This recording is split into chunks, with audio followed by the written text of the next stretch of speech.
Hello students, in this video we will discuss vocab for your IELTS writing as well as speaking.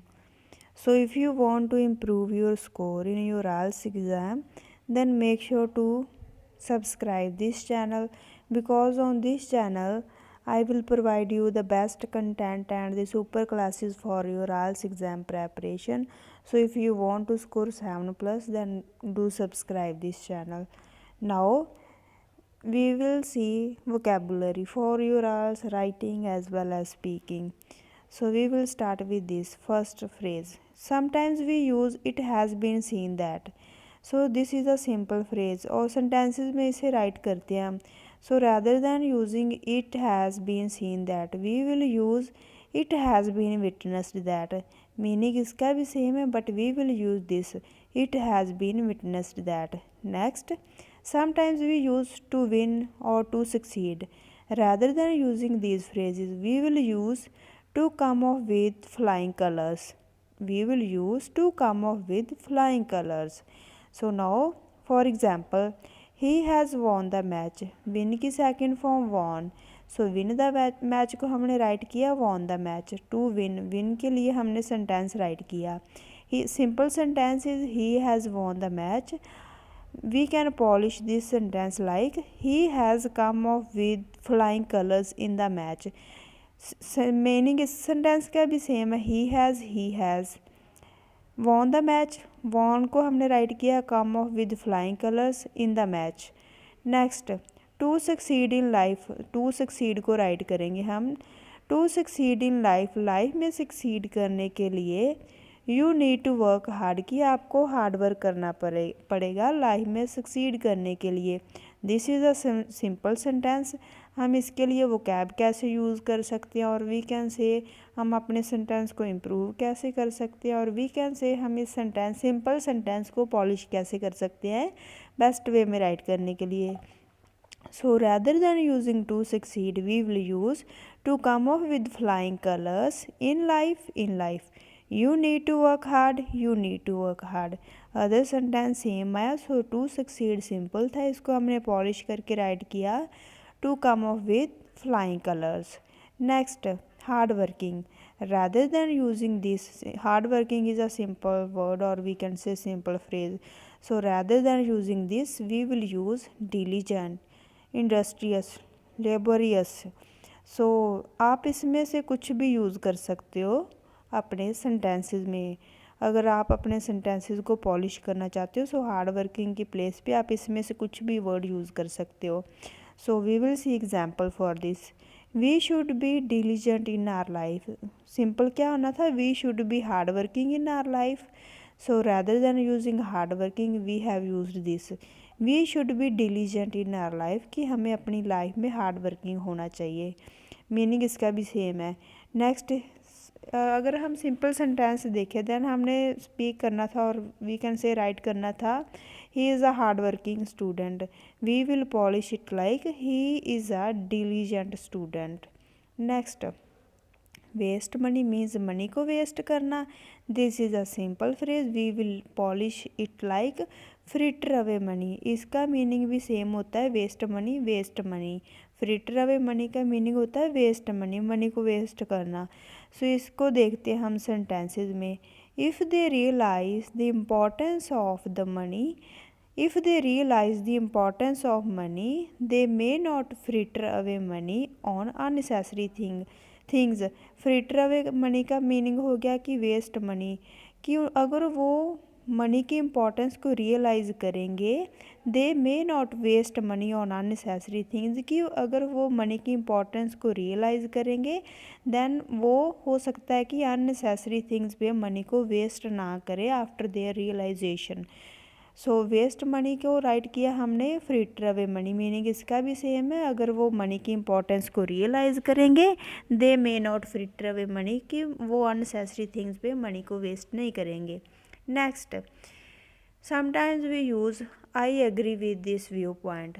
Rather than using this is a simple phrase और we can say simple form होती है sentences में. So we will polish it like this view point finds favour with me. This view point finds favour with me. One more thing, this view point means एक view point की बात हो रही, that's why हमारा subject क्या हो गया, singular. एक व्यू पॉइंट की बात हो रही है, सो दैट्स वाई हमारा सब्जेक्ट सिंगुलर हो गया।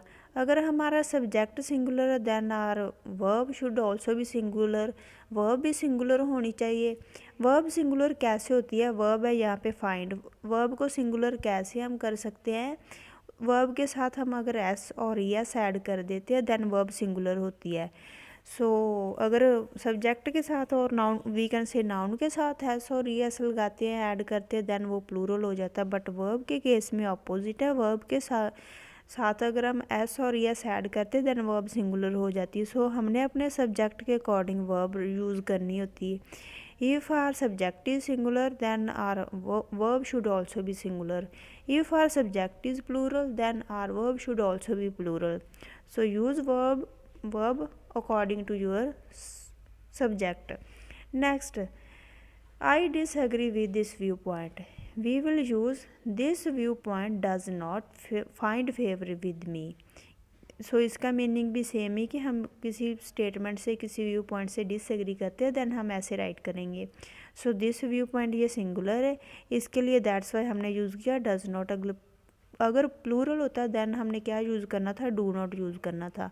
सो यहाँ पे हमने सिंगुलर का कंसेप्ट क्लियर कर दिया। सो हमने फाइंड को फाइंड ही राइट किया, यहाँ पे कोई एक्स्ट्रा हेल्पिंग वर्ब नहीं थी, सो फाइंड वर्ब थी, सो इसके लिए हमें इसको सिंगुलर करना पड़ा। सो यहाँ पे हमने डिसएग्री के कारण हमें डज नॉट यूज़ कर लिया।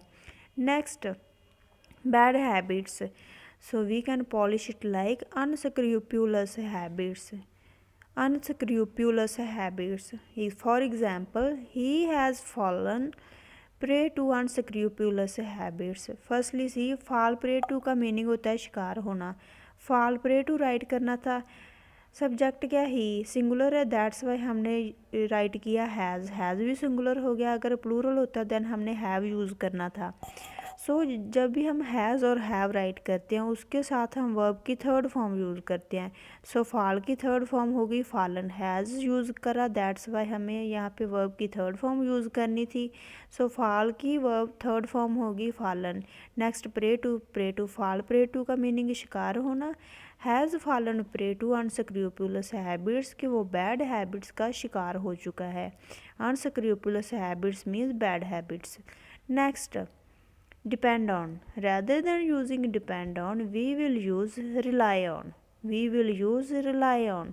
For example, many people rely on agriculture कि काफ़ी people agriculture पे depend करते हैं। सो और we can say many people agriculture पे rely करते हैं। Next, he relies on his father for money कि वो अपने फादर पे डिपेंड करता है मनी के लिए। सो ही हमारा सब्जेक्ट सिंगुलर है, दैट्स वाई हमारी वर्ब भी सिंगुलर होनी चाहिए, वर्ब थी रिलाई।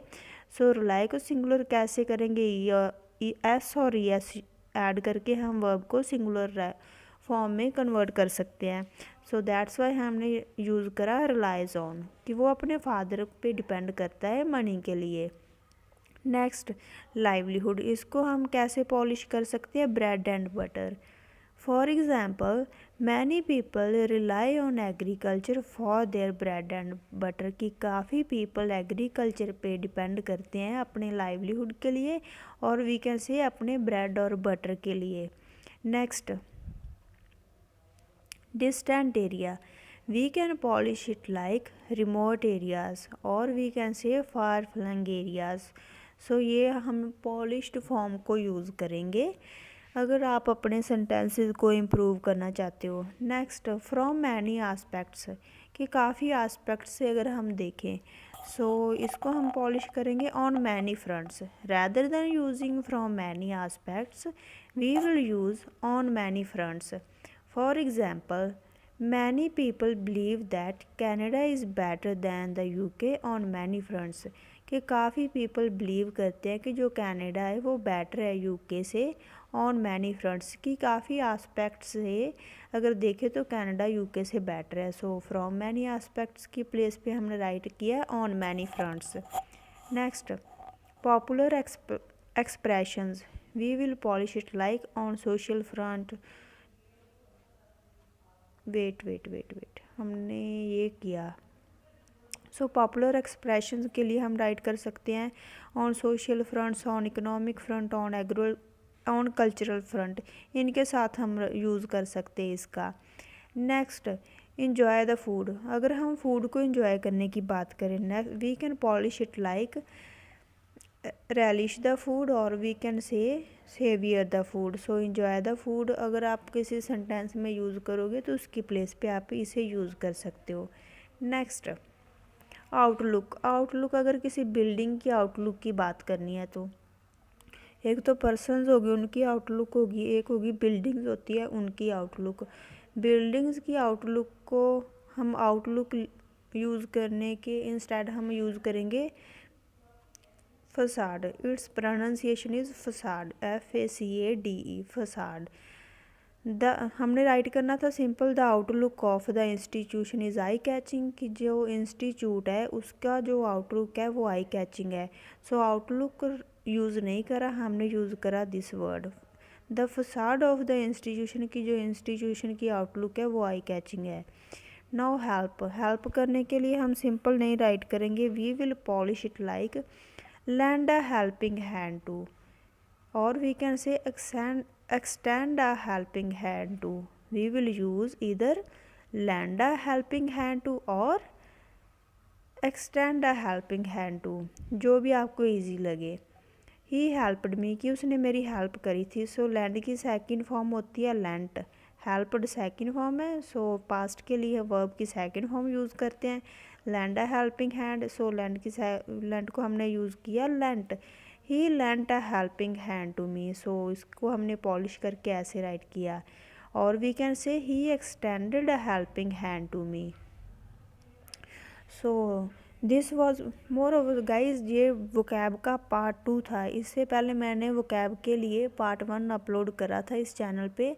जिन स्टूडेंट्स ने वो वीडियो नहीं देखे, वो स्टूडेंट्स उस वीडियो को भी ज़रूर देखें if you want to improve your score in your IELTS exam. So ये था पार्ट 2 वोकैबुलरी का। इसके बाद हम और वीडियोज़ भी अपलोड करेंगे वोकैब के लिए एंड अदर मॉड्यूल्स के लिए। एक्चुअली इस चैनल पे मैं आपको फुल प्रेपरेशन करवाऊँगी आइल्स की, like IELTS reading, writing, speaking, listening. So full all modules की प्रेपरेशन करेंगे हम बेस्ट वे में। So if you want to boost your score in your final exam then make sure to subscribe this channel and follow all the videos जो भी इस channel पे upload हो चुकी हैं एंड जो भी फर्दर अपलोड होंगी। सो आप इस चैनल को सब्सक्राइब ज़रूर करें and if there is any doubt then post it in the comment section, आप कमेंट कर सकते हो। और अगर आपको किसी पर्टिकुलर टॉपिक पे वीडियो चाहिए देन ऑल्सो आप कमेंट कर सकते हो, then I will also upload video on that topic. So I hope you guys will like this video. अगर आपको यूज़फुल लगी है then please like and share this video and subscribe this channel. Thank you.